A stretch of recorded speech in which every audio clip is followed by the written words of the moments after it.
ایک مرتبہ نبی کریم صلی اللہ علیہ وسلم کہیں تشریف لے جا رہے تھے کہ راستے میں دیکھا کہ ایک یہودی نے ایک ہرنی کو پکڑا ہوا ہے۔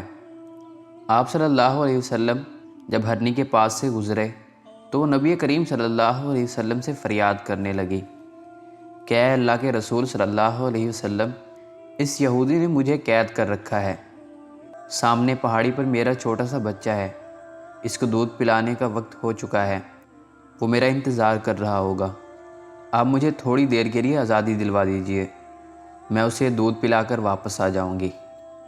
نبی کریم صلی اللہ علیہ وسلم نے یہودی سے کہا کہ اسے آزاد کر دو، یہ ابھی تھوڑی دیر میں واپس آ جائے گی۔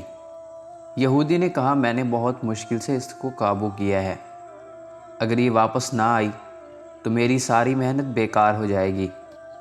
نبی کریم صلی اللہ علیہ وسلم نے فرمایا میں اس بات کی ذمہ داری لیتا ہوں کہ یہ ہرنی واپس آ جائے گی۔ یہودی نے ہرنی کو آزاد کیا اور دوڑتی ہوئی پہاڑوں کی طرف چلی گئی۔ نبی کریم صلی اللہ علیہ وسلم بھی وہیں کھڑے رہے۔ ابھی تھوڑی ہی دیر گزری تھی کہ وہ ہرنی واپس آ گئی۔